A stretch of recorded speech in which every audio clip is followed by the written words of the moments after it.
आप सभी को प्रभु यीशु मसीह के नाम से जय मसीह। मैं पास्टर टीवी आनंद जहांगीर छत्तीसगढ़ से। ये अपना यूट्यूब का नया चैनल है प्रेयर टाइम करके। पुराना वाला जो चैनल था पास्टर डेविड आनंद ऑफिशियल करके, वो किसी कारणवश डिलीट हो गया है। तो आप सभी से मैं चाहता हूँ, अनुरोध है कि आप इस चैनल को लाइक करें, सब्सक्राइब करें और इसमें का वीडियो को ज़रूर से आप देखें और प्लीज़ आप मुझे सपोर्ट करें। और इस सपोर्ट के द्वारा प्रभु आपको बहुत ऐसे आशीष दें, ऐसा मैं प्रभु से हमारी प्रार्थना है। ये पहला पार्ट है। आज जो एक छोटे सा मैं संदेश देना चाहता हूँ कि एक व्यक्ति के जीवन में यदि मुसीबत आता है, जो विश्वासी हैं, तो हमको उस मुसीबत में खड़े रहना है, भागना नहीं है। लोग आलोचना करेंगे, लोग आपको बुरा कहेंगे, सो आपको उस मुसीबत से भागना नहीं है, लेकिन खड़े रहना है।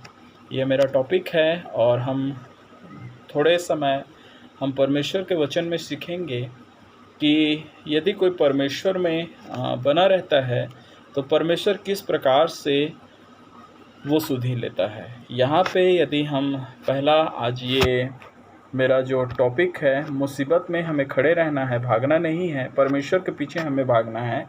तो ये मेरा पहला भाग है। इसमें आने वाले और हम दिनों में कई भागों में परमेश्वर के वचन में देखेंगे। कई ऐसे बाइबल में लोग हैं जिनके जीवन में मुसीबतें आई, जिनके जीवन में परेशानी आई, लेकिन वो परेशानी से वो भगे नहीं, मुसीबत से वो भगे नहीं, लेकिन जितना मुसीबत आया, जितना परेशानी आया, उतना वो परमेश्वर के नज़दीक में गए। तो हम सबसे पहले हम देखेंगे पहला शमूएल की पुस्तक में। आप सभी जानते हैं, सभी आप पढ़े होंगे। यहाँ एक हन्ना है और हन्ना के विषय में लिखा गया है। पहला शमूएल उसका पहले अध्याय में देखेंगे तो लिखा हुआ है, पहला उसका 2 पद में, उसके 2 पत्नियां थी, एक का नाम हन्ना और दूसरी का नाम पनिन्ना था। पनिन्ना के तो बालक हुए, परंतु हन्ना के कोई बालक ना हुआ।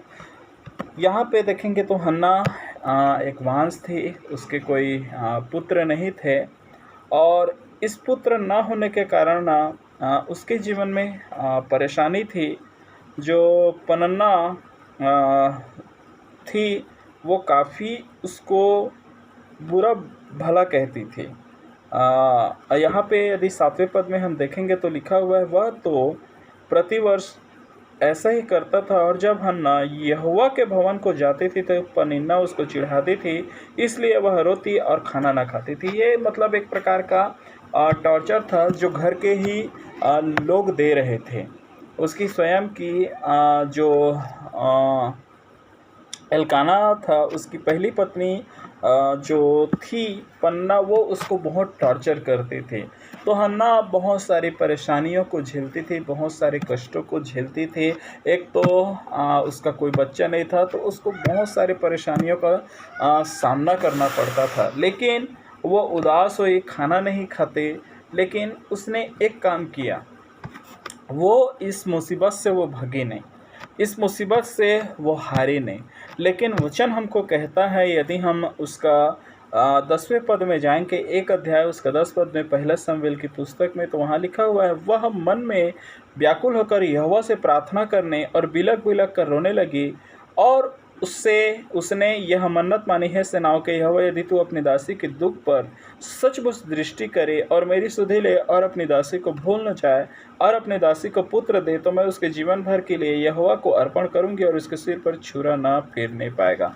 ऐसा करके वो यहोवा के भवन में जाती है और वो प्रार्थना करती है, परमेश्वर से कहती है कि प्रभु यदि आप मेरी सुधि लें तो, प्रभु यदि आप मेरे जीवन में तरस खाएं तो। मेरे प्रियो, सचमुच में जब मुसीबत हमारे जीवन में है, जब कष्ट हमारे जीवन में है, तो हमको उन मुसीबत से, उन कष्टों से हमें भागना नहीं है, लेकिन वही मुसीबत में, वही कष्टों में हमको परमेश्वर के पास जाना है, परमेश्वर के और करीब आना है।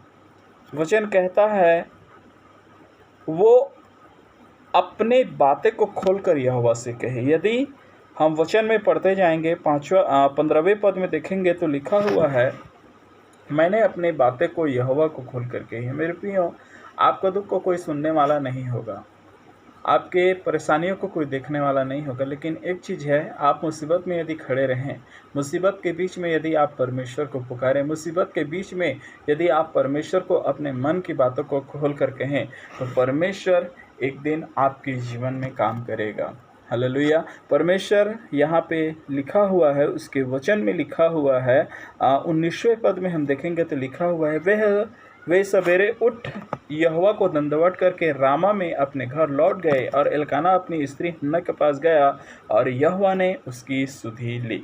तब हन्ना गर्भवती हुई और समय पर उसके एक पुत्र हुआ और उसका नाम समवेल रखा, क्योंकि वह कहने लगी, मैंने यहोवा से मांग कर इसे पाया है। मेरे प्रियो, सचमुच में परमेश्वर दयालु है, परमेश्वर अनुग्रहकारी है, परमेश्वर हमारी प्रार्थनाओं को, हमारी वेदनाओं को देखता है, हमारे कष्टों को देखता है, हमारी मुसीबतों को देखता है।